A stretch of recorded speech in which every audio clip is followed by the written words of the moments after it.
Saya bersyukur malam hari ini kita bisa sama-sama untuk membahas tentang peran laki-laki, peran seorang ayah khususnya dalam keluarga. Sebelum saya lebih lanjut membahas materinya, saya ingin mengingatkan kita semua bahwa keluarga adalah satu refleksi daripada sebuah hubungan antara Tuhan dengan umatnya. Jadi ketika hubungan di dalam sebuah keluarga tidak baik, saya yakin sebenarnya hubungan kita dengan Tuhan juga tidak baik. Jadi kalau hubungan kita dengan Tuhan baik, maka hubungan kita dengan keluarga juga bisa baik. Nah, karena itu kita perlu belajar bagaimana hubungan kita bisa menjadi semakin harmonis, semakin baik, apakah itu dengan istri maupun dengan anak-anak. Apalagi sekarang zaman terus berubah, semakin banyak godaan dan semakin banyak unsur-unsur yang tidak terduga dan tidak dapat dipelajari sebelumnya oleh generasi kita sebelumnya, sehingga di generasi kita ini termasuk generasi yang bahaya yang kita harus selalu waspada biar anak-anak kita semuanya aman dalam lindungan Tuhan. Nah, untuk itu saya mau mulai dulu dari sebuah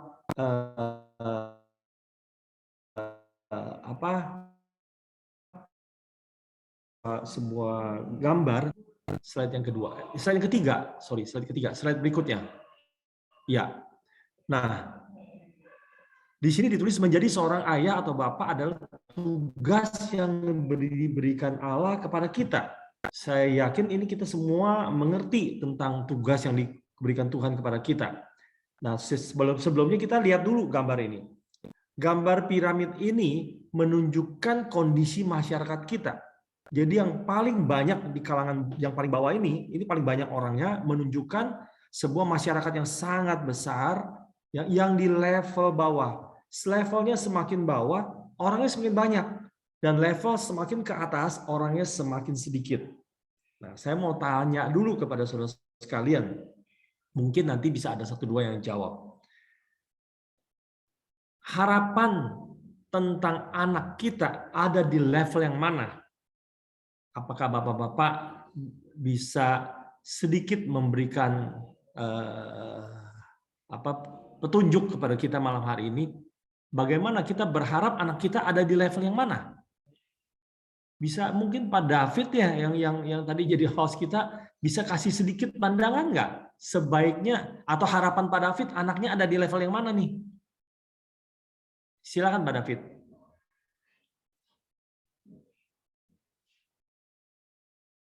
Oke.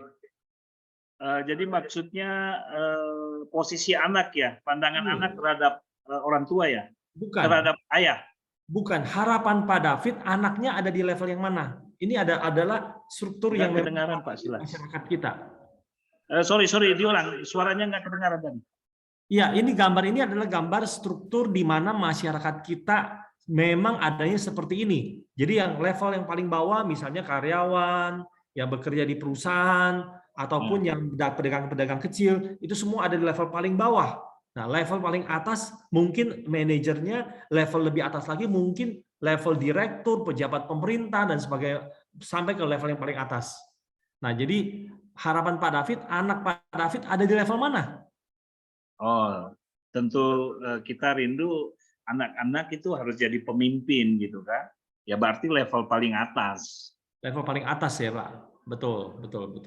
Nah, lalu satu lagi deh, saya minta 1 orang lagi. Siapa yang mau jadi volunteer? Harapannya ada di level mana? Ada yang mau jadi volunteer?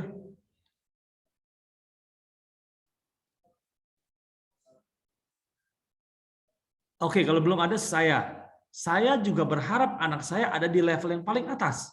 Nah, kenapa begitu? Karena di dalam Kejadian 1 ayat 28 disebutkan, Kejadian 1 ayat 28 disebutkan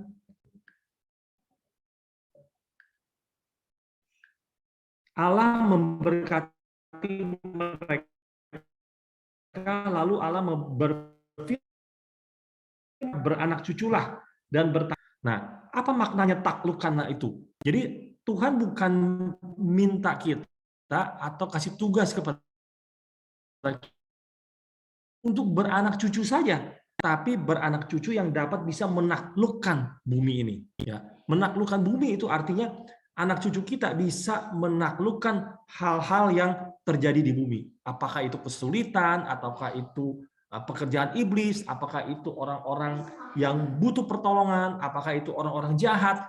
Yang penting anak-anak kita punya kemampuan untuk menaklukkan semua hal itu.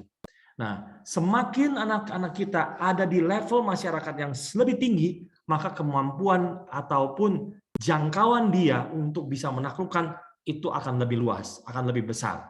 Nah, karena itu tugas kita lah untuk memenuhi panggilan Tuhan ini. Sayang sekali kita boleh menyadari tugas dan tanggung jawab yang Tuhan berikan kepada kita, tapi enggak banyak kita melakukan tindakan-tindakan yang sepadan dengan permintaan Tuhan. Kenapa saya bilang tidak sepadan? Karena seringkali kita hanya berasa yang penting anak kita dikasih makan kenyang, dikasih pakai baju yang cukup oke, lalu kasih pendidikan, ya sudah, sampai di situ saja.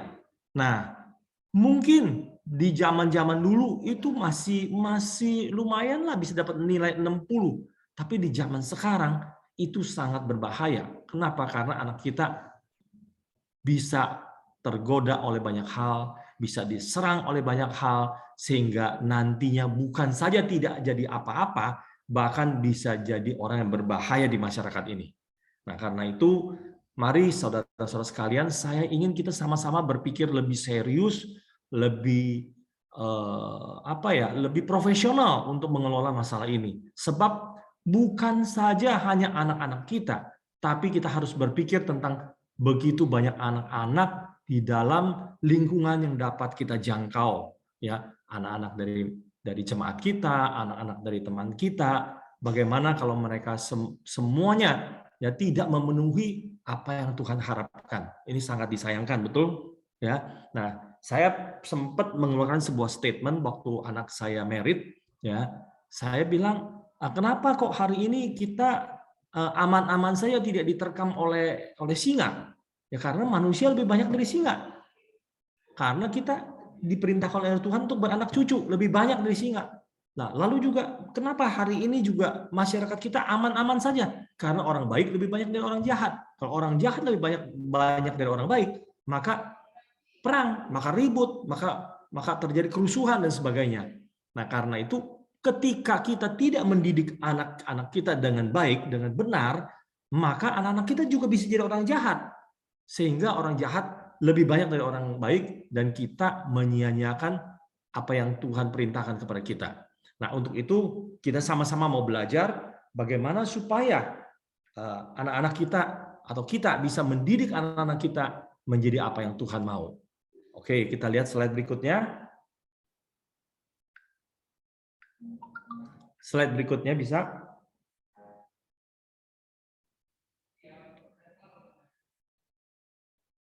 Iya.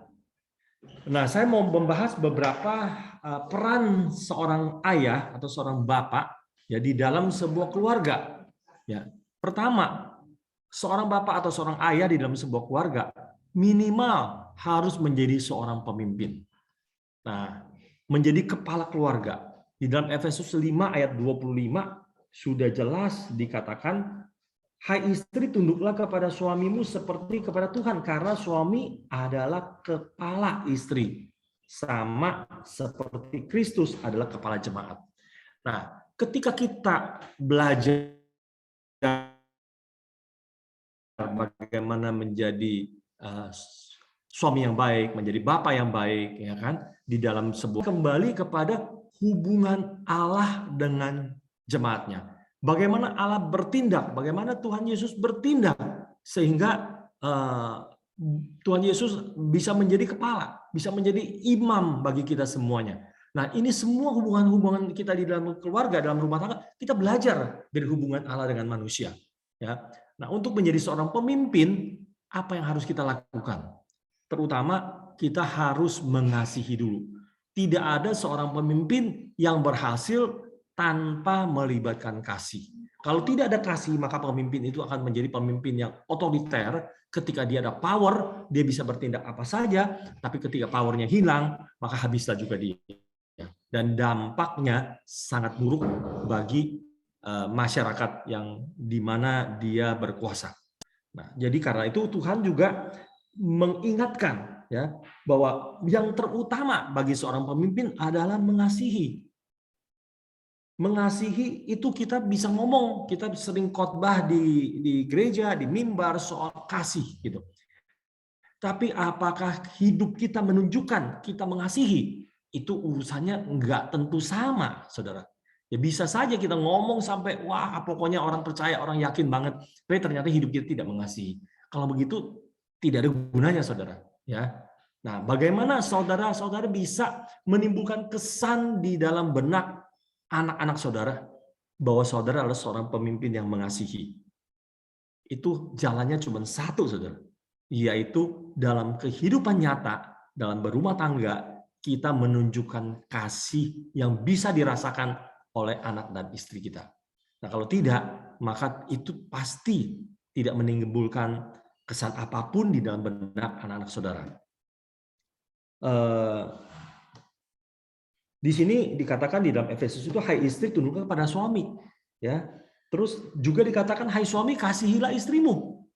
Nah, sekarang saya tanya, mana yang dulu harus lebih dulu? Istri tunduk sama suami dulu atau suami mengasihi dulu istri dulu? Di sini di dalam Efesus 5 ayat 22 sampai 25 itu lebih dulu disebutkan soal istri tunduk kepada suami, ya kan? Tapi sebenarnya ini hanya permulaan untuk menunjukkan kepada kita bahwa suami adalah kepala, ya. Tapi masalah urutannya, apakah istri tunduk dulu baru suami mengasihi atau suami mengasihi dulu baru istri tunduk? Ya, sebenarnya harus sama-sama. Tapi bagaimana kalau istrinya nanduk mulu, ya nggak tunduk sama suaminya? Apakah suaminya udah kalau begitu gua nggak usah mengasihi deh? Impas ini kita. Ya, nah saya kaget, saudara. Saya diingatkan beberapa waktu yang lalu anak saya yang baru pulang dari China, karena dia dalam persiapan mau merit, anak laki saya, dia cerita soal konseling pernikahan dia, lalu dia mungkin dia waktu dalam konseling dia sebutkan pengalaman dia, ya, pengalaman dia soal kehidupan mengasihi. Jadi dia teringat, dia bilang, dia cerita sama konselornya bahwa saya pernah khotbah soal mengasihi. Suami harus mengasihi istri dulu, seandainya pun istrinya masih menanduk suaminya. Sebab dengan kasih yang terus diberikan, maka tanduk itu akan tumpul dengan sendirinya dan istri lama-lama akan tunduk. Nah, saya kaget, loh, kok dia masih ingat sedangkan saya udah lupa sama sekali soal khotbah itu. Nah, saudara sekalian, saya tidak membanggakan saya tidak membanggakan anak saya cuma memberikan sebuah contoh bahwa ketika hidup kita dan apa yang kita katakan itu sama, itu sinkron, ya, maka itu adalah pendidikan terbaik bagi anak-anak kita. Sehingga kesan itu tertanam dalam kehidupannya soal mengasihi. Kenapa? Karena saya melakukannya itu gitu. Ketika saya tidak melakukannya itu, maka itu begitu dia dengar besok-besok dia lupa lagi. Tapi karena saya melakukan itu dengan baik, maka itu terkesan dalam hidupnya. Nah, jadi saudara sekalian, kalau kita mau menjadi pemimpin yang baik, mari saudara, kita mengasihi bukan di mulut saja, tapi di dalam tindakan, sehingga dapat dirasakan oleh anak-anak kita, oleh istri kita, oleh siapapun yang melihat kehidupan kita atau merasakan atau terkait dengan kehidupan kita. Oke, lalu setelah mengasihi, seorang kepala keluarga, seorang suami atau seorang ayah harus bisa mengambil keputusan. Jadi jangan apa-apa yang kita berasa pusing, berasa direpotkan, udahlah tanya mama kamu saja.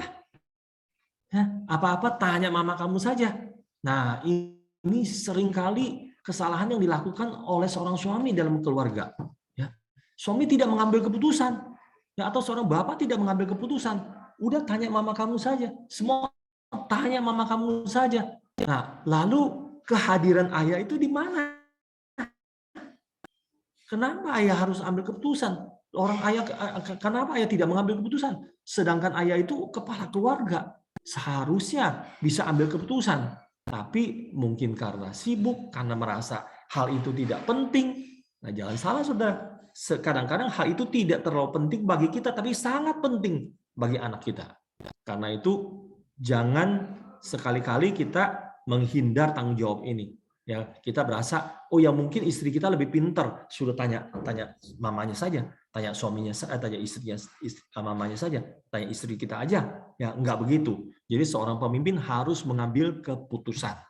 Nah, mungkin keputusan itu perlu dirundingkan dulu dengan istri, oke silakan. Ya, tapi tetap seorang suami atau seorang ayah harus mengambil keputusan. Jangan nyumpet di belakang keperkasaan istri kita. Ya, saya nggak tahu apakah istri saudara perkasa atau tidak. Seandainya pun memang perkasa, ya, tapi itu tidak boleh menjadi alasan kita untuk kita nyumpet di belakang istri kita. Oke? Lalu seorang pemimpin itu harus bisa menentukan arah, ya, mau kemana dibawa keluarga ini. Ya. Nah, harus menentukan arah. Nah, saya dari awal menentukan arah yang jelas kepada anak-anak saya, bahwa mereka harus menjadi pemimpin di dalam masyarakat. Mereka harus berada di posisi yang baik, posisi yang bagus, sehingga mempermuliakan Tuhan. Saya sekolah lulusan S1, maka anak saya harus minimal lulusan S2. Saya dari awal tekankan mereka. Nah, karena itu juga supaya mereka bisa belajar dengan baik, juga punya kemauan yang keras. Nah, saya tunjukkan di sehingga anak-anak saya melihat saya mungkin saat itu terlalu pede ya waktu muda. Ya, saya berasa ya saya apapun bisa. Ya, itu ada kelemahan-kelemahan tertentu. Tapi yang pasti saya sudah menunjukkan arah. Sehingga saya mau anak-anak saya lebih baik dari saya. Bagaimana bisa lebih baik dari saya kalau mereka tidak mau belajar, kalau mereka tidak mau rajin belajar? Karena itu saya tidak mengizinkan mereka terlalu banyak bermain. Bermain oke, tapi bermain yang membangun. Saya beli mainan yang baik, bagus buat mereka, ya, tapi nggak boleh main game. Ya, kenapa? Saya berasa game itu ada baiknya sebenarnya game itu, ya, tapi tidak selalu baik kalau kita nggak bisa menguasai diri. Saat saya kuliah, ada seorang teman dari Korea, dia adanya di fak yang berbeda dengan saya. Saya ambil mechanical engineering, dia ambil elektronik.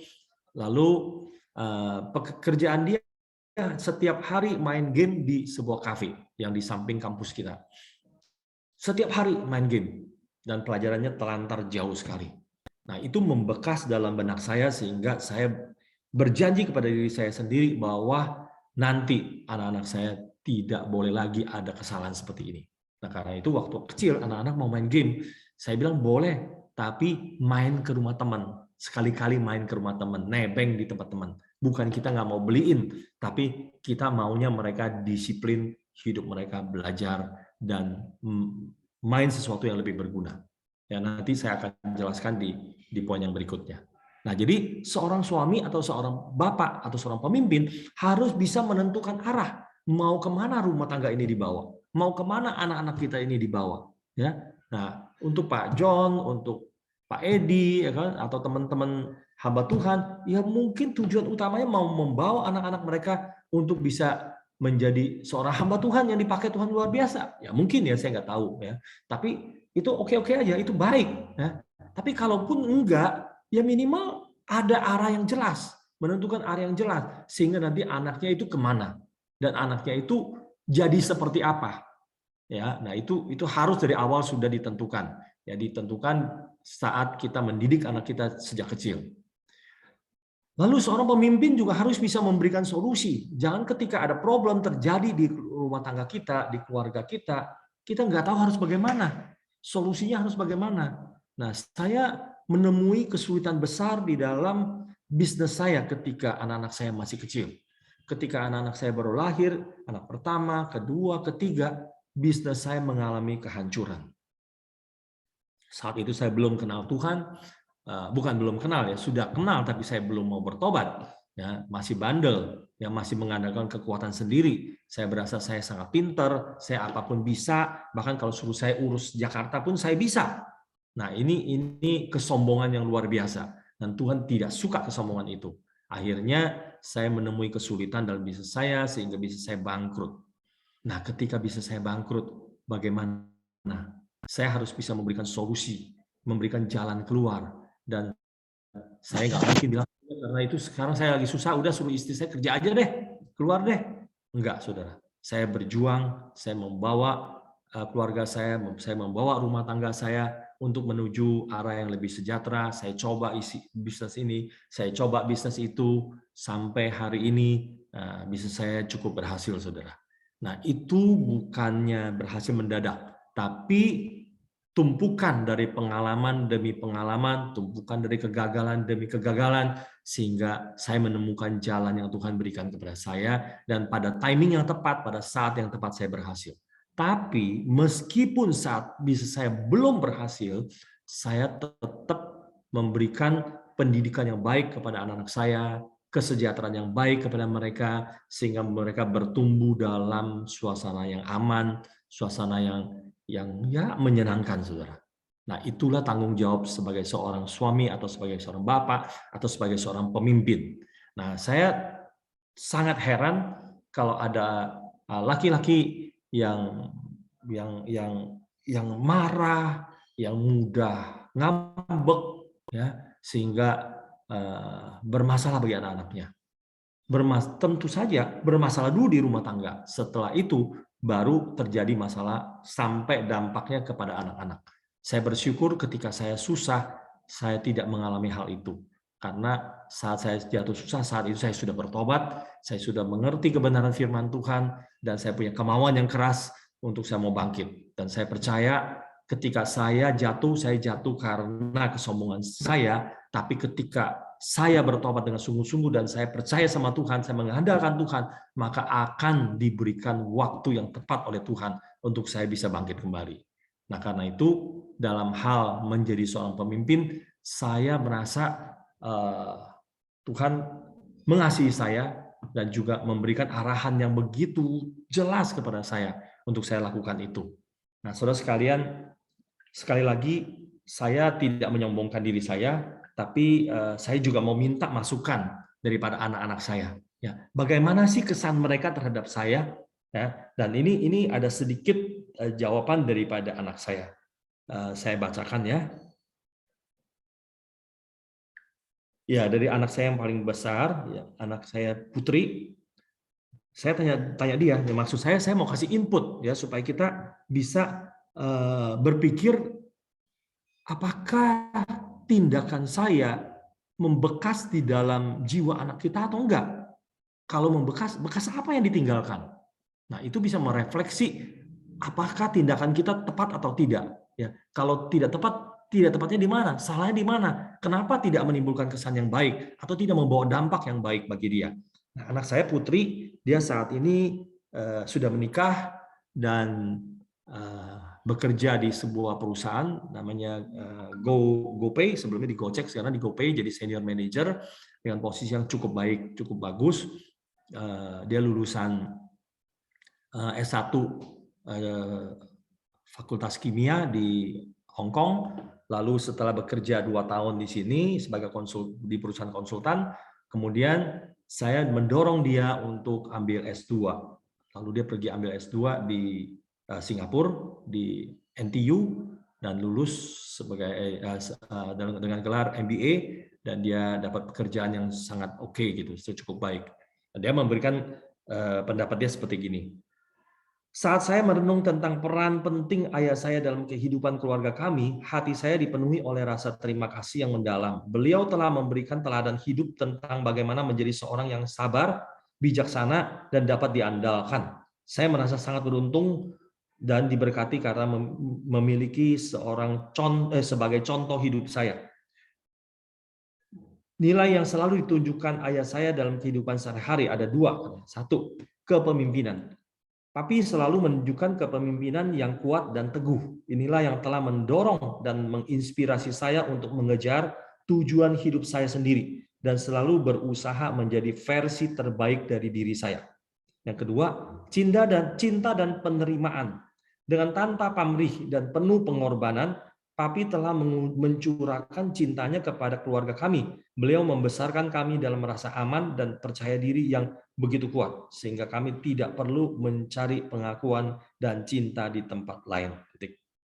Ketika saya melihat kembali, saya merasa sangat bangga dan beruntung memiliki ayah seperti beliau. Saya sangat menghargai dan berterima kasih atas semua pengorbanan dan dedikasi yang telah dia berikan untuk kami.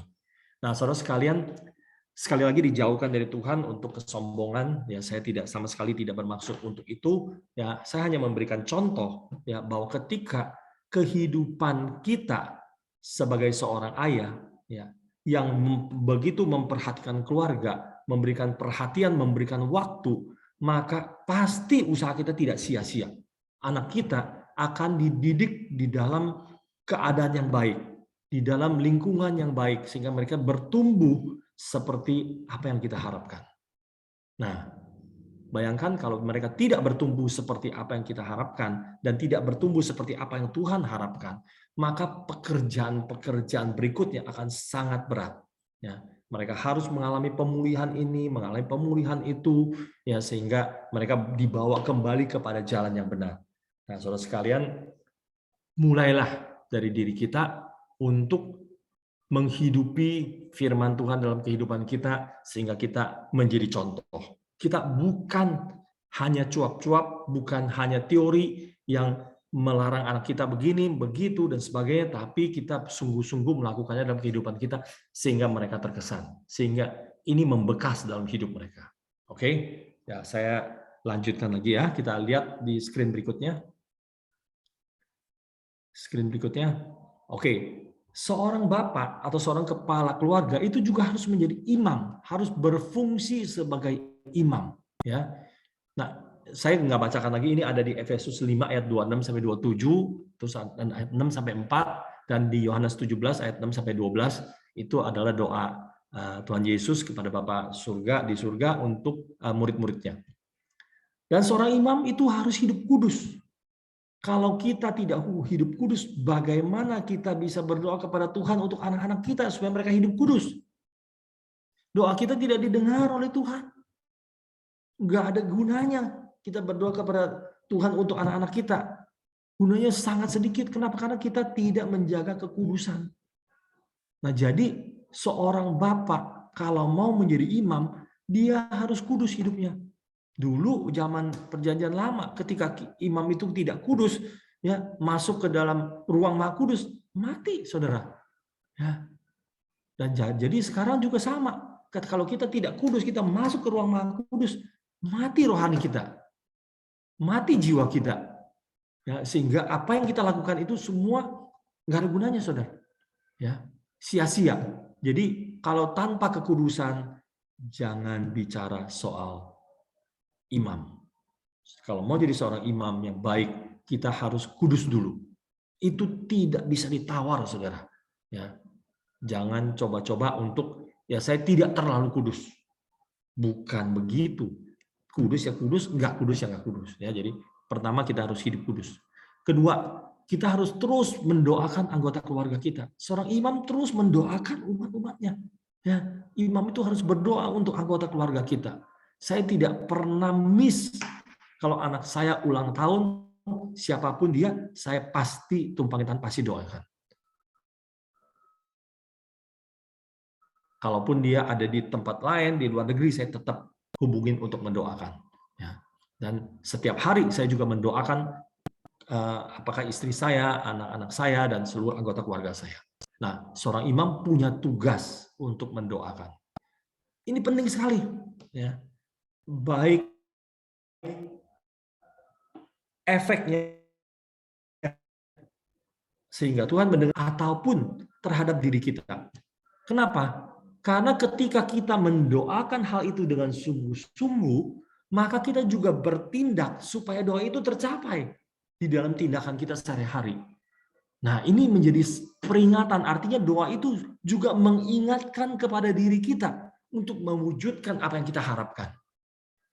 Karena itu jangan jemu-jemunya berdoa, terus-terusan berdoa untuk keluarga kita, untuk anak istri kita. Ya. Lalu seorang imam juga punya tugas mendidik anak-anak dalam takut akan Allah. Sekali lagi, mendidik anak-anak untuk takut akan Allah itu bukan cuma tugasnya guru sekolah minggu, tapi terutama itu tugasnya orang tua.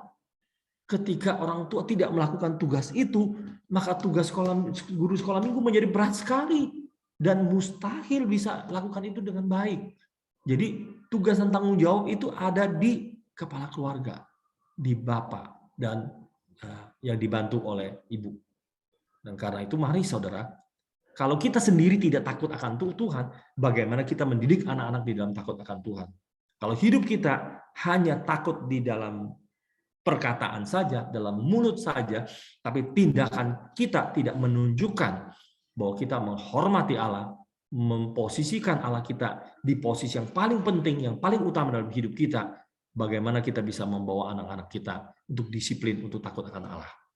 Nah, saya memberi sebuah contoh selama saya menjadi jemaat dan menjadi pelayan Tuhan, ya, setiap minggu tidak ada ceritanya saya jalan-jalan lalu tidak beribadah, nggak ada ceritanya begitu. Nah, tapi ada satu waktu, saudara, ketika anak-anak saya masih kecil, saya membawa anak-anak saya untuk sering-sering ikut lomba, saudara. Ya, nah tapi kenapa saya begitu?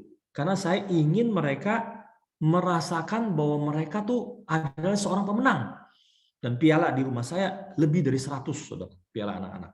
Ya, terutama dari anak saya yang kedua, ya, putra saya, karena dia dari kecil suka gambar. Jadi ya gambarnya itu sering dapat juara 1, juara 2, atau juara 3. Nah, kalau dikumpulin banyak. Nah, maknanya apa? Maknanya supaya saya mau dia berasa bangga, dia berasa bahwa dia benar-benar adalah seorang pemenang. Sehingga akan membawa dampak bagi kehidupan dia kemudian. Tapi lama-kelamaan saya merasa bahwa ini sangat mengganggu jam ibadah. Sehingga sering-sering karena harus ikut lomba, maka terpaksa nggak bisa ikut ibadah. Jadi sampai satu titik saya bilang stop. Kita tidak lakukan ini lagi. Sudah saatnya anak-anak harus belajar disiplin beribadah sehingga rohani mereka bisa bertumbuh dengan baik. Dan sejak saat itu pialanya berhenti, tidak nambah-nambah lagi kecuali dari sekolahan. Ya, dan saya mengharuskan mereka setiap minggu ikut sekolah minggu, beribadah dengan baik. Dan puji Tuhan, saudara, sampai sekarang mereka sudah terbiasa begitu, dan mereka tanpa pengawasan saya, ada di luar negeri, ada di mana-mana pun, mereka cari gereja sendiri, beribadah sendiri. Ya bahkan saya mendengar kalau anak saya yang pertama, dia bilang, wah papi di sekolah di luar sangat bahaya. Ya, kenapa bahaya? Saya bilang, ya soalnya teman-teman pada clubbing, pada pergi ke clubbing. Wah, dia waktu itu kuliah di Hong Kong, saudara. Ya. Terus saya bilang, terus gimana? Enak? Terus dia bilang, nggak bisa, Pak. Papi, kita nggak bisa bergaul dengan mereka, nggak nyaman. Ya, karena itu kita nggak ikut-ikutan mereka. Nah, saya menyadari apa yang saya lakukan sebelumnya itu ternyata sekarang kelihatan hasilnya, saudara. Ya, anak-anak yang rohaninya sudah kuat, imannya sudah kuat, kita sudah didik mereka di dalam takut akan Tuhan, maka mereka tidak akan merasa nyaman kalau mereka berada di lingkungan dosa. Nah, saudara sekalian, mari saudara, jangan abaikan itu. Mendidik anak-anak dalam takut akan Allah itu sangat penting untuk masa depan mereka. Oke, kita lanjut lagi yang berikutnya. Waktu berjalan terus, tapi saya pikir masih ada waktu sedikit ya. Oke, seorang bapak atau seorang kepala rumah tangga harus menjadi penuntun, ya, penuntun seperti Tuhan menuntun kita, seperti seorang gembala menuntun domba-dombanya. Nah, makna dari menuntun itu apa?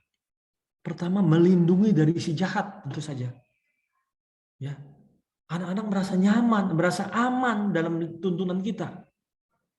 Contohnya, ketika mereka diserang oleh game, oleh kebiasaan masyarakat yang ajak mereka main game. Kenapa mereka bisa kecanduan main game? Karena di dalam main game itu mereka kadang-kadang menang, bahkan sering-sering menang. Ketika menang, dia merasa dia hebat. Dia merasa sebuah keberhasilan. Nah, itu membuat dia ketagihan, akan terus lagi lakukan lagi, dan banyak waktu terbuang begitu saja. Nah, kita harus melindungi anak-anak kita supaya mereka tidak diserang oleh penjahat. Nah, penjahat yang tidak kelihatan, saudara. Sekarang bukan penjahat yang kelihatan lagi, penjahat yang tidak kelihatan, tidak kentara. Bahkan sekarang begitu banyak game-game porno, bahkan video-video porno yang dimasukin di dalam cerita atau video yang bukan porno judulnya, tapi diselipin sedikit-sedikit, dan itu sangat berbahaya bagi anak-anak kita. Apakah saudara sudah menjadi pelindung bagi mereka?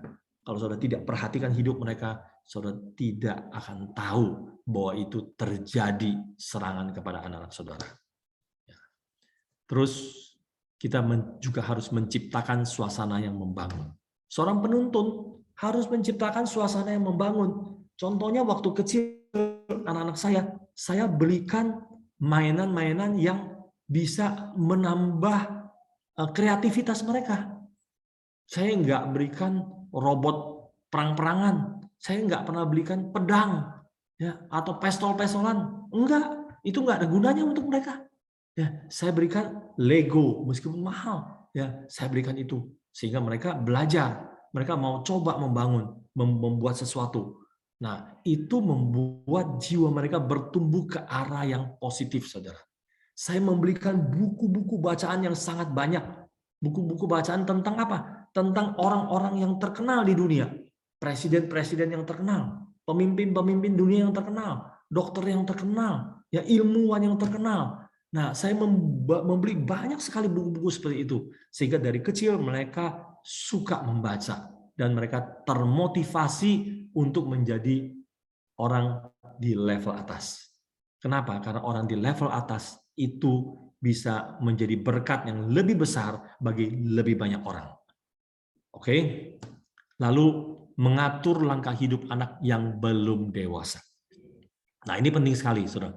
Seorang penuntun itu jangan terus-terusan mau menuntun anak-anak yang udah dewasa. Kalau dia dewasa udah nggak perlu dituntun.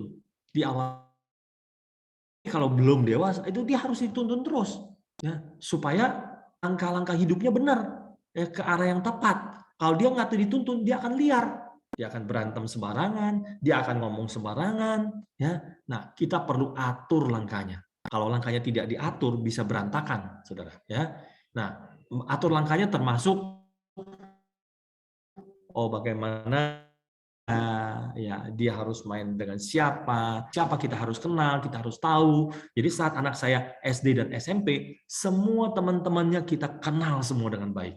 Jadi orang tua temannya juga semua kita kenal dengan baik. Sehingga gerak-gerik mereka semua terpantau dengan sangat detail, sangat jelas. Nah, itulah mengatur langkah hidup anak-anak yang belum dewasa. Ya, sudah dewasa tentu saja udah nggak bisa lagi. Nggak bisa lagi kita intervensi terlalu banyak. Mereka akan marah, mereka akan merasa kita mendikte hidup mereka, dan tentu saja caranya akan berbeda. Tapi kita nggak bahas di sini, itu sudah ranah daripada psikolog, ya biar nanti Ibu Susi yang bawakan saja. Nah, saudara sekalian, saya mau ceritakan sebuah kejadian yang terjadi pada adik saya. Jadi waktu itu ketika adik saya waktu itu saya nggak ada di Jakarta karena saya waktu itu kuliah di Taiwan. Lalu ada satu malam adik saya pergi dengan teman-temannya. Nah, orang tua saya termasuk orang tua yang kolot dan mendidik anak dengan sangat keras. Jadi meskipun dia sudah besar, sudah waktu itu nggak tahu SMA atau mungkin sudah mulai kuliah tingkat 1 kali, pergi dengan teman-temannya.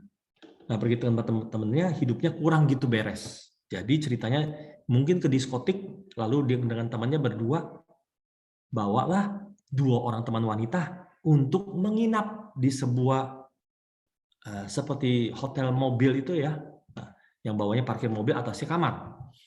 Lalu setelah itu kedua wanita itu perempuannya itu udah masuk kamar tidur. Ya kamar dikunci. Jadi mereka berdua di bawah lalu adik saya bilang dia harus pulang dulu, harus laporan dulu karena saat itu belum ada handphone. Ya belum ada handphone, nggak bisa, jadi harus kasih tahu orang tua bahwa dia malam ini nggak pulang gitu loh. Jadi dia pulang ceritanya, temannya di mobil. Dia pulang kasih tahu papa saya. Dan saat itu papa saya sangat keras dan tidak mengizinkan dia keluar rumah sama sekali, sangat keras, dikunci. Dan karena nggak ada handphone, dia juga nggak bisa hubungi temannya. Temannya tunggu dia belum balik, ya mereka juga dia mau naik ke atas nggak bisa karena dikunci sama kedua anak perempuan itu. Mungkin kedua anak perempuan ini juga anak baik-baik, bukan anak brengsek. Temannya tidur di mobil, nyalain AC, besokannya meninggal saudara. Ya, saudara bisa bayangkan kalau seandainya orang tua saya, papa saya tidak melarang keras adik saya untuk keluar dari rumah, pergi malam hari itu untuk temenin temannya, maka yang meninggal adalah 2 orang, bukan 1 orang. Jadi anak-anak kita bisa salah. Mereka belum cukup dewasa untuk menilai mana yang baik, mana yang jahat, mana yang buruk, mana yang berbahaya buat mereka, mana yang tidak bahaya untuk mereka. Karena itu orang tua harus intervensi, harus mengatur langkah hidup anak yang belum dewasa. Ya, oke. Terus kita juga harus melatih anak berpikir sistematis. Banyak anak-anak tidak berpikir sistematis, ya, karena orang tuanya tidak intervensi sampai begitu jauh, ya, tidak memberikan contoh, tidak melatih mereka untuk berpikir, tapi membiarkan saja mereka bertumbuh apa adanya. Nah, ini sangat sayang, ya. Lalu juga orang tua memberikan contoh yang baik dalam segala hal. Nah, dalam segala hal artinya orang tua ketika bertemu dengan menemui banyak kesukaran, ketemu masalah, ketemu konflik dan sebagainya. Nah, sikap orang tua yang bijaksana itu akan membawa pengaruh yang baik, yang luar biasa bagi anak, sehingga tanpa kita ajarin anak kita apa-apa, dia melihat contoh yang kita bawakan dalam kehidupan kita, maka akan berdampak luar biasa bagi hidup dia. Oke, terus saya nggak bacakan ayat lagi, saya takut nggak keburu ya waktunya. Ayat keempat, poin keempat, kita lihat poin keempat. Ya, kalau saudara nanti baca ayat-ayatnya, ini semua sudah ada ayat-ayatnya. Artinya ini semua sudah dilakukan oleh Tuhan kepada kita. Jadi yang kita belajar itu, yang kita lakukan, semua kita tiru dari hubungan antara Tuhan dengan kita. Bagaimana Tuhan mendidik kita, ya itu kita juga lakukan untuk mendidik anak-anak kita. Ya. Yang keempat, tentu saja seorang ayah atau seorang bapak harus menjadi sahabat bagi anak-anaknya. Ya. Menjadi sahabat artinya kita tidak otoriter. Anak-anak sekarang apalagi mereka berhubungan dengan luar sangat banyak, pengetahuan mereka sangat luas juga. Ya, mereka tidak suka orang tua yang otoriter, yang terus mendikte hidup mereka. Mereka tidak suka. Lalu kita juga harus terbuka. Seorang sahabat selalu terbuka kepada sahabatnya, memberitahukan sahabatnya tentang rahasia-rahasia yang dia tahu. Ya, seperti Tuhan Yesus juga dalam Yohanes 25 ayat 13-16 mengatakan seperti itu, berdoa seperti itu kepada Bapa di surga, yang mengatakan bahwa murid-muridnya itu adalah sahabat-sahabat dia. Dan kita belajar terbuka juga sama anak-anak kita, sehingga anak-anak kita merasa nyaman dengan kita. Terus juga harus bersama-sama melakukan suatu hal. Seringkali melakukan hal yang dengan anak saya dari kecil, saya ajak anak laki-laki saya untuk bermain sepak bola sama-sama, ya, kemana sama-sama, sampai besar pun saya mau mereka sering-sering bersama-sama, ya. Saya ajak semua anak-anak sehingga hubungan kami semakin lama semakin baik, semakin intim. Tapi tadi saya kelewat sedikit, saudara. Saya balik sedikit soal bersistematis. Nah, waktu kecil anak saya yang laki-laki Dia suka ngeyel, suka kalau mau sesuatu, wah terus gitu dia ngomongin, terus ngomongin. Suatu hari kita ke puncak, di sebuah restoran, depannya ada jualan mainan. Saya itu dia mungkin sekitar umur 3 tahun lah. Dia mau beli mainan itu. Ya. Terus kita nggak mau beliin. Ya saya bilang begini, kita bawa duit tapi bawa duitnya nggak cukup banyak untuk beli mainan itu. Ya, kamu emang benar-benar mau? Dia bilang iya, aku suka sekali, aku pengen sekali punya mainan itu. Terus saya bilang boleh, kamu samperin aja abangnya. Bilang bang, bisa nggak mainan ini tuker dengan sepatu saya? Ya kamu tuker aja sepatu kamu dengan mainan itu. Ya kalau abangnya setuju, ya udah kamu dapat mainan itu. Dia pikir lagi, dia mau ke depan, dia mau tuker sepatunya, tapi dia sayang, udah tuker sepatunya dia mau pakai apa? Ya. Nah, inilah saatnya kita ajarin anak kita berpikir sistematis. Mana yang lebih penting buat dia? Sepatu atau mainan? Ya. Saat itu tentu saja yang lebih penting adalah sepatu. Dia merasakan sendiri, sepatu ini dia butuhkan. Kalau dia tukar dengan mainan, dia akan kehilangan sepatu dia. Ya. Nah, jadi saya ingat banget itu padahal udah lama sekali. Ya. Kenapa? Karena saya melihat sendiri bahwa anak saya berpikir, saudara. Ya, dia tidak serta-merta langsung minta abangnya tukar dah dengan sepatu dia. Akhirnya dia membatalkan niat dia itu, ya, dan tidak merengek lagi. Ya, nah itu salah satu contoh bagaimana kita mengajak anak kita berpikir sistematis. Nah, saudara sekalian, terakhir mungkin ada screen lagi, ada screen berikutnya. Iya, ya ini beberapa foto yang saya bawa, saya tunjukin bahwa kami sangat sering, ya hampir setiap minggu kami selalu berkumpul sama-sama, ya pergi makan, ya ini dengan cucu saya juga, ya ini yang tengah, ini kita sedang berada di sebuah gunung di China, ya saat itu saja kebersamaan itu membawa banyak berkah, saudara. Ya, jadi kita bisa saling sharing, bisa membagikan nilai-nilai, pandangan-pandangan kita sehingga mereka semakin dikuatkan. Nah, saudara sekalian, saya mau kasih sebuah statement. Ya. Hubungannya harmonis dalam rumah tangga dengan anak istri adalah refleksi dari hubungan yang baik dengan Allah. Ketika kita tidak melakukan hubungan yang baik dengan Allah, dengan Tuhan kita, maka kita juga sulit membangun hubungan yang baik di dalam rumah tangga kita. Ya, sekian. Terima kasih. Tuhan Yesus memberkati. Saya harap kita semua juga punya anak-anak yang masa depannya cemerlang dan mempermuliakan nama Tuhan. Amin.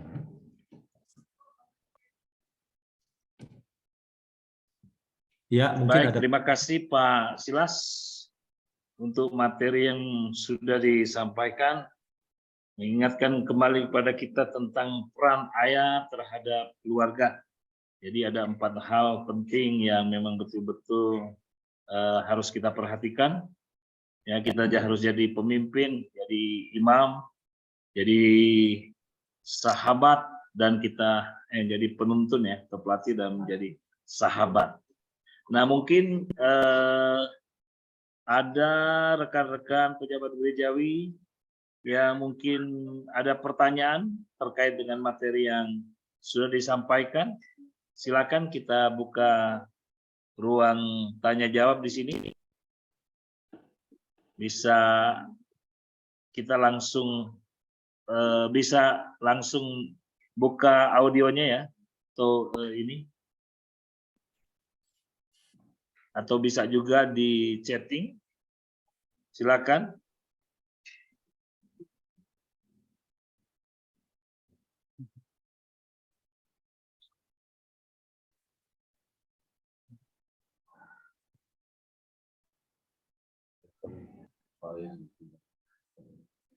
Silakan.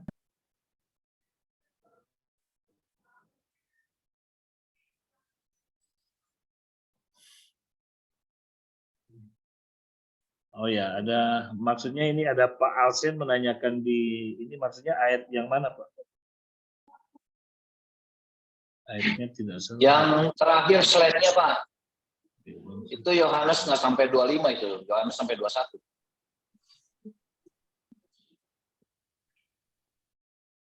Ayat yang mana yang salah mungkin Pak Alsen? Yang slide terakhir, Pak. Yohanes 25 nggak ada, Pak. Yohanes sampai Halo, Pak Alsen. 21, Pak. Yang Halo, ditanyakan Pak. ayat yang mana Pak Alsen? Yohanes, Pak. Yohanes 25 nggak ada, Pak. Nggak kedengaran. Bukan ditanyakan Pak David, tapi Kedengaran.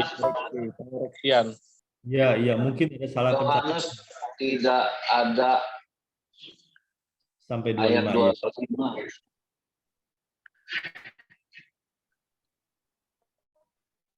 Oh, salah nutip ayat ya. Ya, mungkin Yohanes 21. Yohanes sampai 21. Oh, berarti ayat pendukungnya di tentang sahabat ya. Ayat pendukungnya Yohanes 25 maksudnya, nggak ada Yohanes. Cuman sampai 21 Yohanes, kitab Yohanes ini. Jadi 23, 24-nya adalah kalaupun kelebihan sebagai seorang sahabat, ya nggak apa-apalah.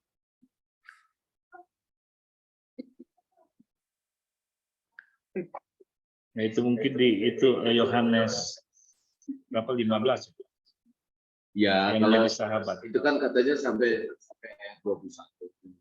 Kalau 22, 23, 24, 25-nya bunyinya begini. Hai teman-teman yang ikut seminar, kalaupun tidak ada ayatnya, ya itu namanya sahabat. Ya, itu ada salah pencatatan sepertinya.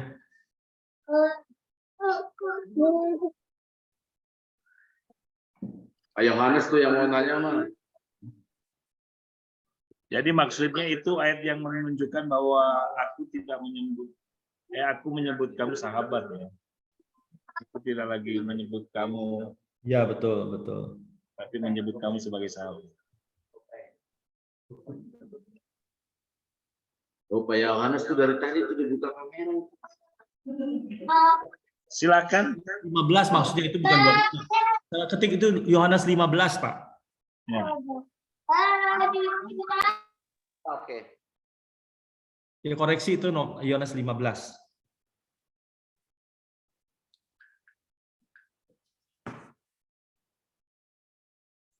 Itu salah ketik, sorry ya.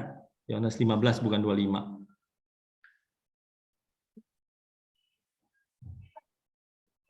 Kelebihan. Salah pencet. Ya, Yohanes 15 ayat 15. Iya, Yohanes 15 tadi. Nah, Silas, mungkin pertanyaannya begini. Apakah selalu identik orang yang kalau tidak mengasihi istri, maka akan sulit katanya untuk berkomunikasi dengan Tuhan. Tadi intinya. Hubungan dengan Tuhan. Gimana orang yang tidak mengasihi istri, kenapa? Tadi apa yang statementnya tadi? Statement terakhir itu? Oh, maksudnya hubungan yang baik dengan keluarga itu merefleksikan hubungan baik dengan Allah. Tapi ada juga orang yang bagaimana dengan begini? Ada juga orang hubungan dengan Tuhannya itu baik, tapi dengan keluarganya nggak baik. Bagaimana? Nah, kalau hubungan dengan Tuhan baik, dengan keluarga nggak baik, itu perlu dipertanyakan. Kenapa? Karena itu hubungan keluarga itu pasti merefleksikan hubungan Tuhan dengan kita. Selalu begitu. Kalau kita bilang hubungan kita dengan Tuhan baik, itu artinya hubungan kita dengan Tuhan itu hanya untuk diri kita sendiri. Ya, kita berdoa dengan Tuhan supaya kita tumbangin tangan orang sembuh, supaya kita khotbahnya menarik, lalu kita menjadi pendeta yang terkenal. Itu aja. Tapi kalau kita mengerti, ada itu hamba Tuhan ya, doanya saja sampai 5 jam begitu ya. Tapi dia ya doa dengan Tuhan 5 jam, tapi hubungan dengan anaknya ya nggak baik begitu, bahkan istrinya di mana. Karena itu hati-hati saudara. Kalau saya ya, mungkin saya nggak cukup rohani untuk bisa berdoa 5 jam. Tapi saya sungguh-sungguh melakukan apa yang diperintahkan oleh Tuhan. Saya sungguh-sungguh melakukan firman Tuhan dalam kehidupan saya. Nah, orang yang berdoa 5 jam, saya nggak tahu dia ngapain 5 jam ngomongin apa. Ya, apakah dia terus berada dalam penyembahan dengan Tuhan, itu berarti rohani dia akan lebih baik? Saya nggak tahu. Tapi terus terang, kalau cuman itu, lalu tujuannya apa? Tujuannya untuk diri dia sendiri, supaya urapannya berasa lebih kenceng, supaya dia tumpangin tangan orang bisa sembuh, atau apa? Kenapa? Karena jelas-jelas firman Tuhan bilang mereka yang disebut sahabat adalah mereka yang melakukan perintahku. Jadi kalau tanpa melakukan perintah Tuhan, itu udah nggak masuk hitungan. Itu artinya hubungan dengan Tuhan itu nggak mungkin bisa baik. Jadi jauh lebih penting melakukan perintah Tuhan daripada berdoa 5 jam. Tapi cuman hanya itu doang. Kalau misalnya dia taat, tunduk segala macam sama perintah Tuhan, dia oke gitu. Cuman ya itu artinya hubungan dengan Tuhan itu hubungan dengan keluarga, maksudnya hubungan dengan keluarganya ya begitu. Anaknya juga ya masih dalam satu kota, tapi tinggalnya nggak serumah begitu. Nah, karena itu dia tidak melakukan tanggung jawab dia sebagai seorang kepala keluarga. Tuhan menitipkan anak-anak kepada dia untuk dia didik dengan baik. Kenapa dia tidak lakukan itu? Artinya dia sudah tidak melakukan perintah Tuhan dengan baik. Dan itu perlu dikoreksi hidupnya. Kalau dibilang Pak Edi bilang dia hubungan dengan Tuhannya baik, baiknya itu di mana? Nggak bisa cuma dilihat dari dia satu hari doa berapa jam. Saya nggak percaya kalau dia doa sekian lama itu bisa membuktikan hubungan. Saya kalau sempat sama-sama sih dengan dia, misalnya pagi-pagi itu dia udah bangun. Paling nggak kalau lagi dia sendiri ya dari jam 3 pagi bisa nyampe jam 7. Doa jam 8 begitu. Kalau misalnya sama-sama, kalau lagi pergi sama paling juga dari jam 3 jam 5 atau jam 7, jam 6 begitu mereka. Apa dia itu? Saya pernah memang tahu dia seperti itu kalau doa ya, tapi ya lihat saya bilang hubungan dengan keluarganya yaitu. Saya pertanyakan, berarti kalau begitu diragukan hubungannya dengan Tuhan. Baik itu cuma karena apa begitu? Iya, gini. Kenapa dia nggak mengasihi istrinya? Karena dia berasa, aduh, berat, susah. Ya, dia mau sama istri kadang-kadang nggak mau, tapi nanduk. Nah, itu kan penyebab utamanya seorang suami nggak bisa mengasihi istrinya dengan baik. Padahal Tuhan bilang nggak ada embel-embel kalau, nggak ada. Tapi kasihilah istrimu. Ya. Nggak ada bilang kalau dia tunduk atau kalau dia begini, kalau dia begitu. Nggak ada. Karena itu memang berumah tangga itu nggak gampang. Kalau ketika kita nggak mau berkorban, nggak bisa, saudara. Yesus itu sebagai imam besar karena dia berkorban, saudara. Jadi dia berkorban untuk kita. Jadi ketika kita nggak mau berkorban untuk rumah tangga kita, nggak mau berkorban untuk keluarga kita, tidak mau berkorban perasaan, ya, merasa tidak dihargai, ya, wah itu nggak bisa. Kasih itu nggak bicara syarat, saudara. Ya, saya ingat waktu saya baru married, saudara. Istri saya termasuk orang yang sangat teliti, sangat detail, ya. Jadi dia minta saya selalu kasih laporan ke dia. Setiap sen yang dikeluarkan, dia bikin pembukuan, dia catat dengan jelas. Sampai uang parkir aja dicatat sama dia. Saya pikir ini ngapain begitu? Orang saya pengusaha, ya kan? Masa saya nggak sanggup bayar uang parkir? Ya, uang parkir ngapain dicatat? Ya. Terus apakah kamu nggak percaya sama saya? Sampai setiap hari dompet saya diperiksa, dicatat. Nah, sebagai seorang laki-laki, saya bisa tersinggung. Saya menekan perasaan saya bahwa perasaan tersinggung itu adalah perasaan yang salah. Ya, even dia lakukan itu nggak ada ruginya buat saya. Dan juga saya nggak usah berasa kehormatan saya diinjak-injak. Saya nggak perlu berasa begitu. Ya, kalau saya memang terhormat, saya tidak perlu merasa orang lain hormatin saya atau tidak. Kehormatan kita tidak dinilai dari seberapa banyaknya orang menghormati kita. Sama sekali enggak. Ya, kehormatan kita tidak pernah tercoreng oleh karena orang lain melakukan sesuatu yang kurang percaya sama kita atau bagaimana. Nah, karena itu saya fine-fine aja, saya oke-oke aja, nggak pernah terjadi keributan atau saya merasa marah-marah sama istri saya karena hal itu. Dan sampai hari ini masih dilakukan hal itu, saudara. Ya.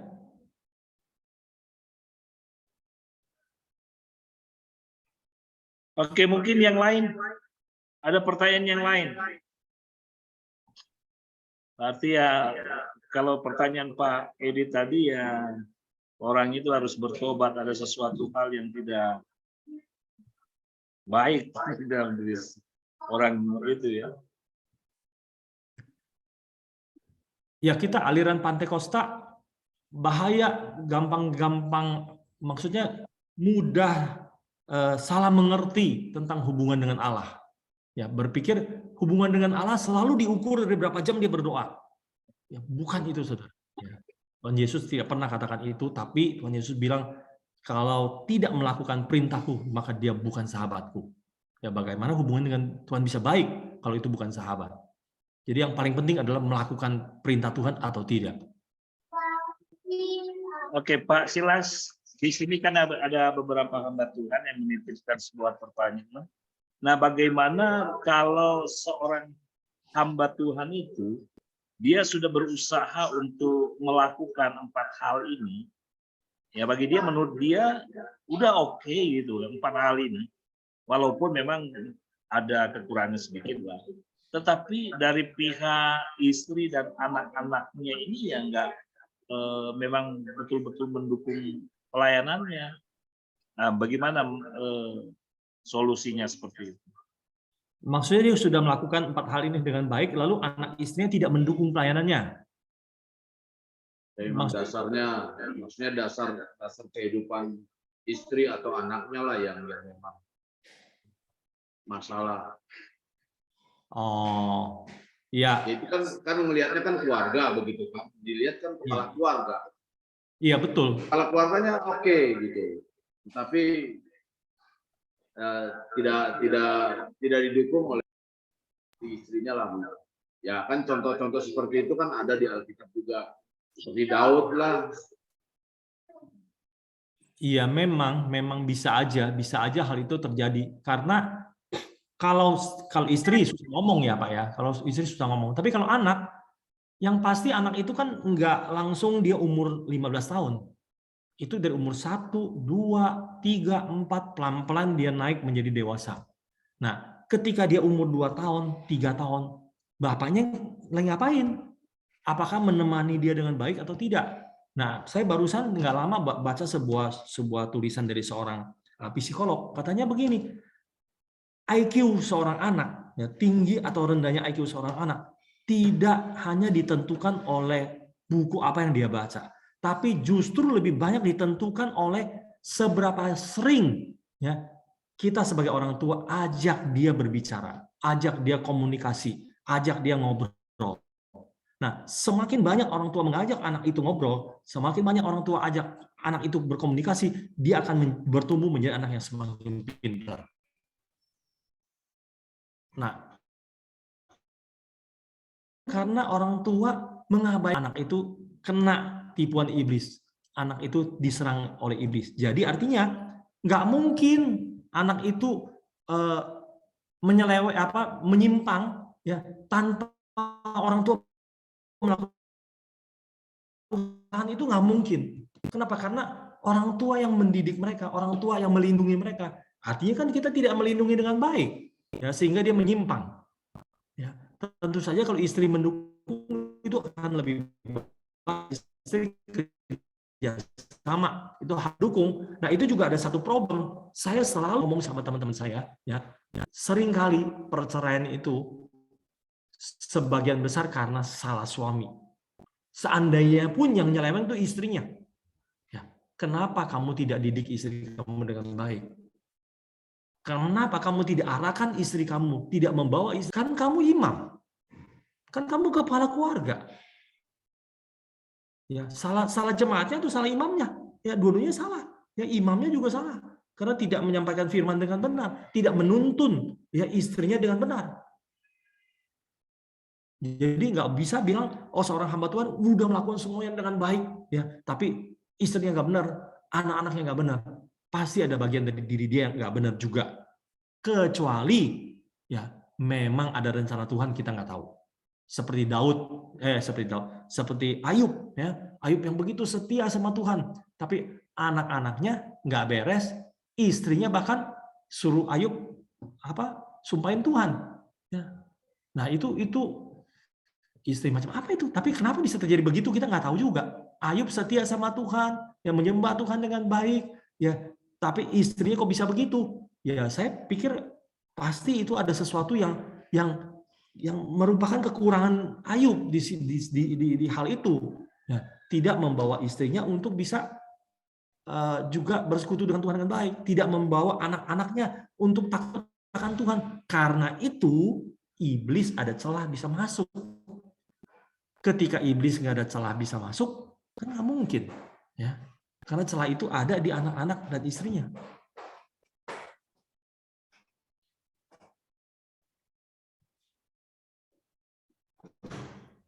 Mau bertanya? Ya. Ya, baik Silakan. Pak David. Ya, silakan Pak Yohanes. Iya, terima kasih Pak Silas buat penjelasannya. Kalau saya ingin bertanya, sebetulnya seminar ini lebih tujuan kepada siapa untuk mau diarahkan? Apakah seluruh pejabat GPKDI, termasuk gembala, atau dengan jemaat juga boleh? Kenapa ini sangat penting? Menurut saya, ini kan bicara soal pria sebagai kepala keluarga.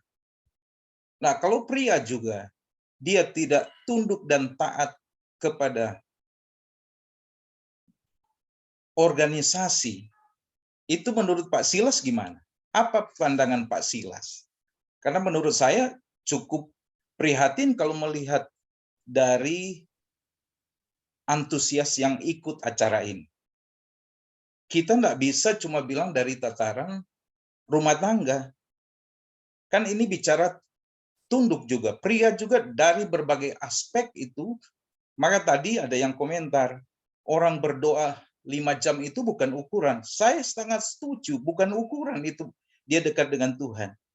Tapi bagaimana juga seorang pria GPKDI mau tunduk dan taat kepada organisasi. Nah, apa yang kita mau capai ini? Apakah cuma sekedar ada kegiatan atau kita ingin supaya pria GPKDI punya cara berpikir, khususnya gembala-gembala, punya tatanan berpikir yang baik, yang bisa mengembalakan keluarga, yang bisa juga mengembalakan jemaat. 2 poin ini memang harus dikejar. Kalau tidak, ini akan hanya menjadi sebuah seminar yang besok atau lusa lewat. Itu saja Pak Silas. Terima kasih. Terima kasih Pak Yohanes. Ini saya juga prihatin Pak, bukan Bapak saja, tapi saya juga prihatin. Ini menunjukkan bahwa ada sebuah kelemahan yang belum bisa diatasi oleh organisasi kita. Seringkali kita mengadakan sebuah kegiatan, tapi tidak didukung sungguh-sungguh oleh seluruh anggota. Nah, karena itu saya selalu berpikir bagaimana sih supaya seluruh anggota bisa ikut. Mungkin seperti seminar hari ini, banyak yang merasa udah saya nggak perlu ikut lagi. Kenapa? Karena rumah tangga saya baik-baik saja. Istri saya oke-oke aja. Saatnya saya makan udah disiapin makanan. Ya. Nah, terus nggak pernah ajak saya ribut-ribut. Ya. Terus anak-anak saya juga ya bertumbuh dengan baik. Ya main, sekolah ya nggak terlalu oke, tapi nggak terlalu bagus ya, tapi oke-oke aja. Ya setiap tahun naik kelas gitu. Nah, kalau cuman begitu, alangkah disayangkannya. Karena itu malam ini saya sangat menekankan soal Kejadian 1 ayat 28 itu. Jadi Tuhan itu, Allah itu bukan cuma mau kita beranak cucu, tapi anak cucu yang seperti apa? Yang kualitasnya bisa menaklukkan atau tidak. Kalau cuma anak cucu, tapi anak cucu yang tidak bisa menaklukkan bumi, kita cuma kerja setengah, saudara. Ya bahkan jangan-jangan anak cucu kita bukan bisa menaklukkan bumi, tapi malah mengacaukan bumi. Nah, kalau begitu, lalu kita juga tidak sadar untuk hal itu. Ya alangkah bodohnya, apalagi kita mau membina jemaat, memimpin jemaat, apa yang mau dipimpin? Orang rumah tangga kita aja nggak beres-beres. Ya. Nah, saya nggak tahu nih, yang dengar malam ini berasa tertampar atau tidak. Ya, sebenarnya ini udah keras sekali, ini sudah sangat keras. Harusnya kita malu gitu loh. Kalau kita masih merasa, oh I'm fine, saya fine-fine aja, ini semua oke aja gitu loh. Ya kita harus jujur bahwa ini nggak oke gitu loh. Karena kenapa? Karena organisasi kita tuh begitu banyak orang-orang yang tidak merasa perlu, tidak merasa bahwa dia punya kekurangan dalam hal ini. Tapi untung saya masih bersyukur ya, pemimpin kita rumah tangga beres, anak-anaknya oke semua. Ya, dari pemimpin pertama Om Daniel, ya, terus ke Pak John, ke Pak Edi, ya, terus ke Pak Ali, ya, anak-anaknya semua oke-oke aja. Ya. Oke-oke sejauh mana? Ya itu susah ngomong ya, susah diukur gitu. Ya, nggak ada satu ukuran yang jelas. Tapi so far so good. Saya melihat itu semua masuk jalur dengan baik. Dan ya mungkin itu perlu jadi contoh juga buat kita semua. Ya. Jadi jangan lagi sampai ada anak hamba Tuhan yang ternyata masih narkoba misalnya, atau masih ngerokok, atau hidupnya masih nggak karuan di depan, di luar. Ya karena orang tuanya hanya sibuk urusin pelayanan, gimana caranya supaya bisa jemaatnya semakin lama semakin banyak, perpuluhan yang diterima makin besar. Kalau fokus kita cuma itu, percuma Pak kita jadi hamba Tuhan. Mendingan jadi pengusaha, saya ajarin saudara bagaimana cari duit lebih banyak. Ya, oke, terima kasih untuk itu. Pertanyaannya sangat bagus. Ada lagi, saudara? Ini Pak Silas, ada pertanyaan di kolom chat. Apapun masalahnya, apakah selalu suami yang salah?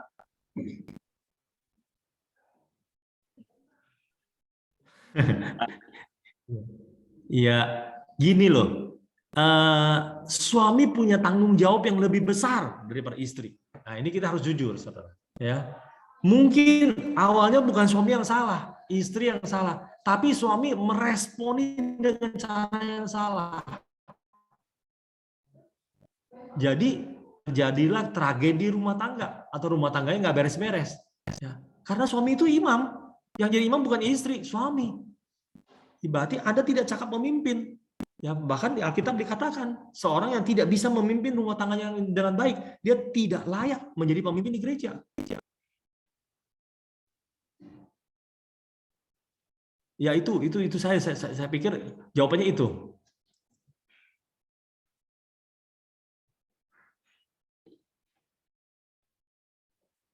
Oke, gimana jawabannya?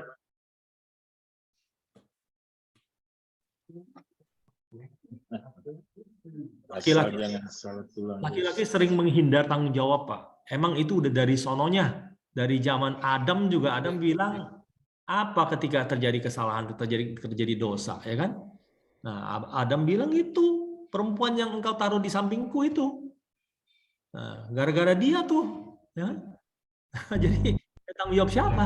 Suami punya tanggung jawab yang lebih besar.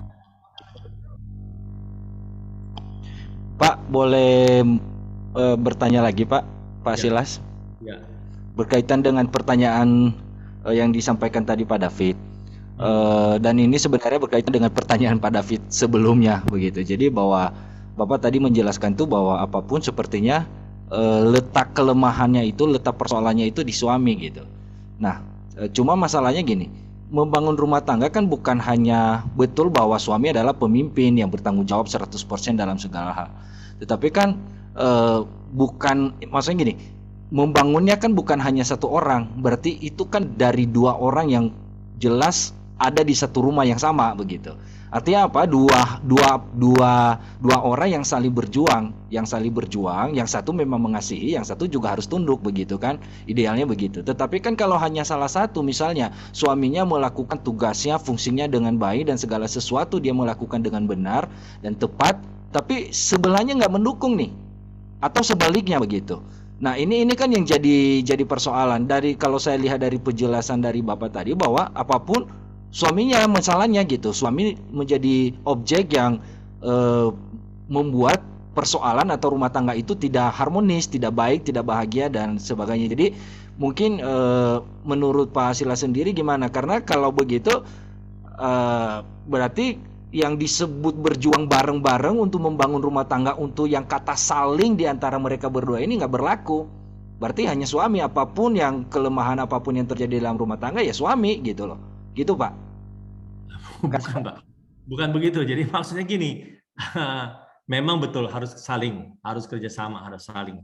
Tapi tanggung jawab suami lebih besar. Nah kita sekarang belajar dari bagaimana perilaku Tuhan terhadap jemaatnya. Dari dulu bangsa Israel adalah bangsa yang sangat dikasihi Tuhan dan memang itu dispesialkan, sangat dispesialkan. Tapi dari zaman ke zaman mereka berbuat dosa lagi, berbuat dosa lagi, berbuat dosa lagi. Ya, nah sampai udah dituntun keluar dari tanah Mesir, terus hidupnya udah enak, udah baik, jatuh lagi dalam dosa.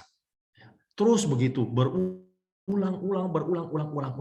Nah, itu salah siapa? Salah jemaatnya, salah umatnya, salah bangsa Israel. Tapi Tuhan tidak pernah meninggalkan bangsa Israel. Bahkan Allah mengirimkan anaknya Tuhan Yesus sebagai penembus dosa manusia. Nah, apakah kita sebagai seorang laki-laki, seorang suami, ya, sudah berkorban untuk rumah tangga kita sampai level yang Tuhan Yesus korbankan? Pertanyaan cuma itu. Saya rasa belum, saudara. Ya, masih jauh, saudara. Nah, jadi kita nggak belajar dari siapa-siapa, tapi kita belajar dari Tuhan sendiri, saudara. Oke.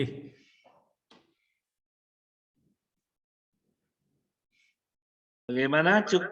Cukup jelas ya? Kalau udah cukup. Ya, terima kasih Pak jawabannya Pak. Bagaimana Pak? Aduh, enggak. Tapi sekali lagi saudara jangan beranggapan rumah tangga saya udah sangat harmonis, sangat bahagia. Enggak juga saudara. Ya, saya juga kadang-kadang kesel banget. Saya juga meskipun sabar tapi kadang-kadang bisa emosi. Ya, nah ya tetap aja punya kelemahan saudara ya. Tapi saya terus mau belajar untuk menjadi lebih baik. Seringkali memang suami istri enggak selalu hubungannya enak, saudara. Kenapa? Karena ini adalah dua manusia yang latar belakangnya berbeda.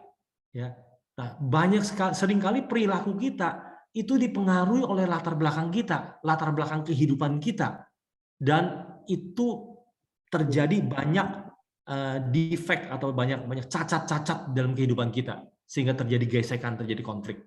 Nah, sekarang tinggal masalahnya. Ketika terjadi gesekan, terjadi konflik, bagaimana kita menyelesaikannya? Bagaimana kita menyikapi konflik itu? Bagaimana kita menyikapi ketidaksesuaian itu? Dan jangan sekali-kali ribut di depan anak-anak. Itu sangat tidak baik. Itu the power of family.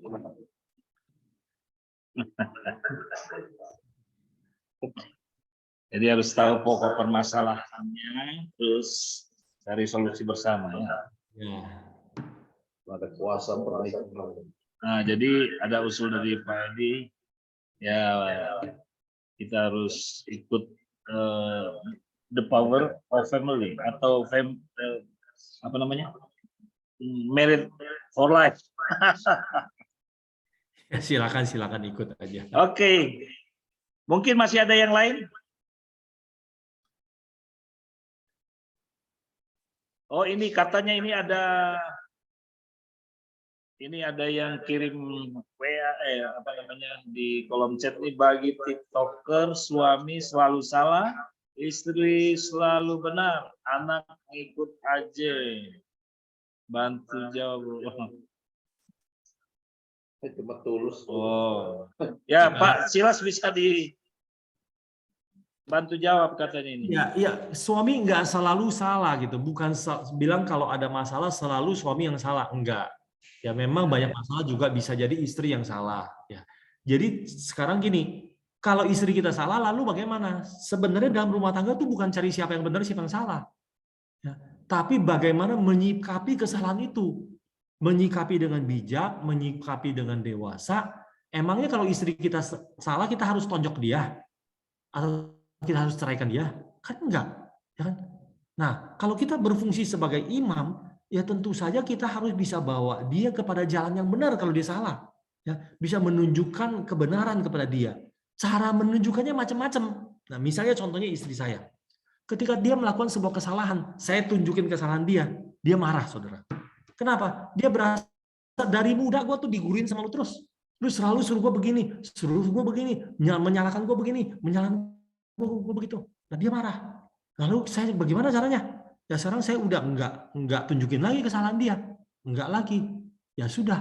Kalau dia melakukan kesalahan-kesalahan yang menyakitkan hati saya, ya saya diem aja. Saya diem aja terus dia juga marah. Loh, lu kok diem aja? Ya. Nah, setelah dia agak dingin baru kita jelaskan pelan-pelan. Ya. Jadi ya saya tunjukkan dia kalau sampai ya belum bisa ada solusi secara akal, logika, ya biarlah kita sama-sama menerima kekurangan masing-masing.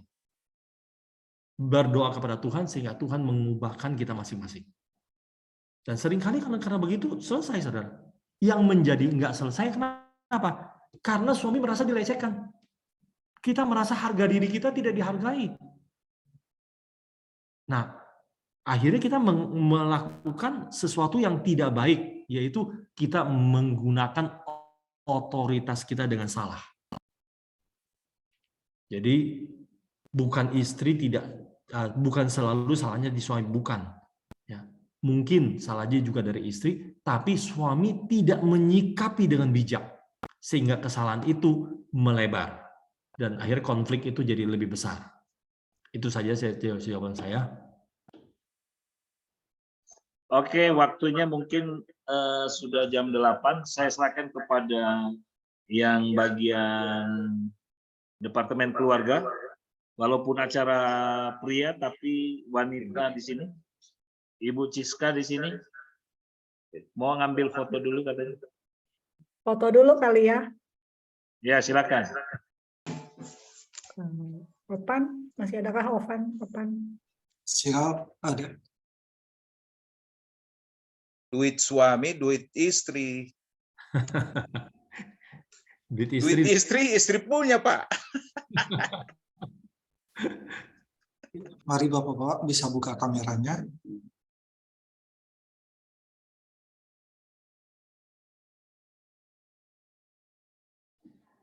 Oke, masih ada Pak Dwi, Pak Ferdinand, dan lain-lain. Sebentar buka kamera. Oke, kalau misalnya keberatan. Oke, kita berfoto ya, Bapak semua. 3, 2, 1. Sekali lagi, 3, 2, 1. Oke, terima kasih. Oke, mungkin dari penutup saya izin menyampaikan pendapat saya sebagai wanita setelah mendengarkan penjelasan dari Pak Silas, bolehkah? Boleh ya. Yang Pak Silas menurut saya itu adalah apa yang seharusnya dilakukan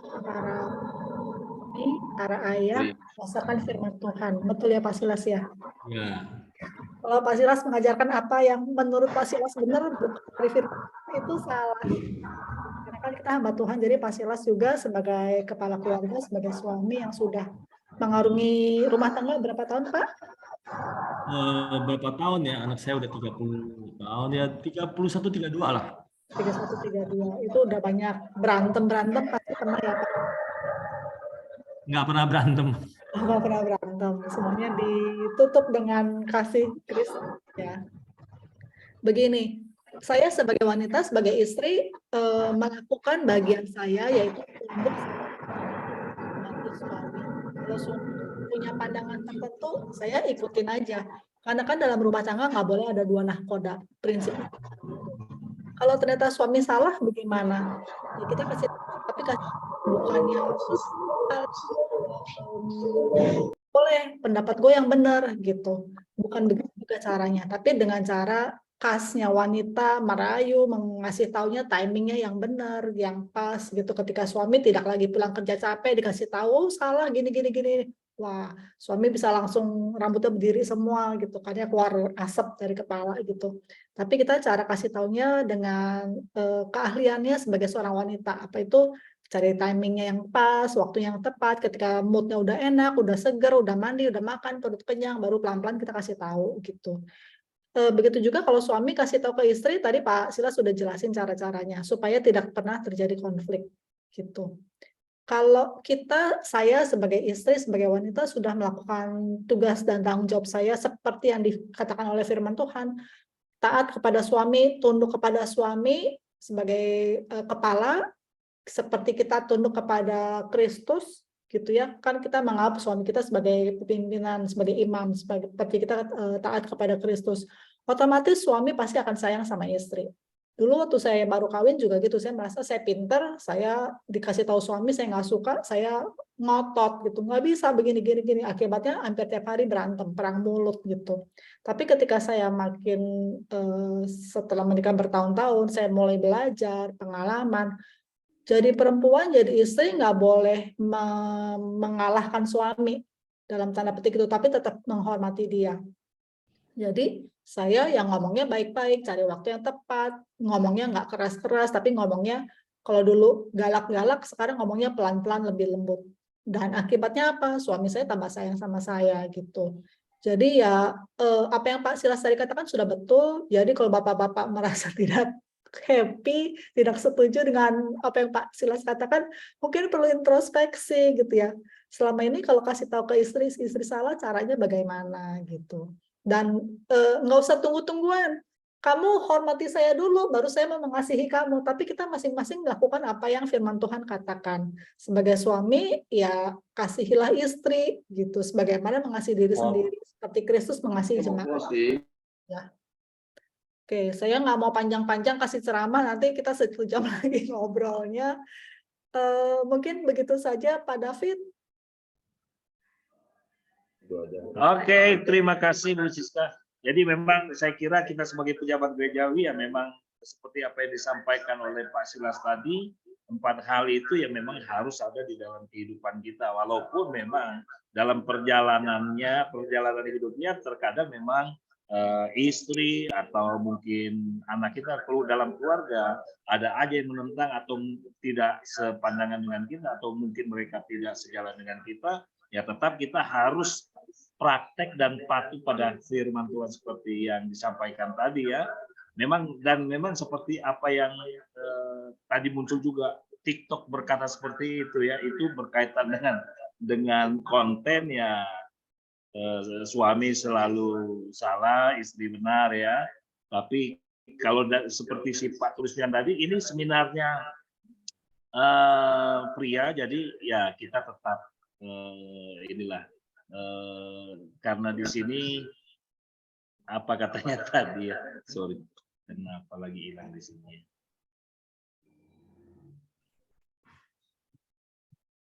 Sorry.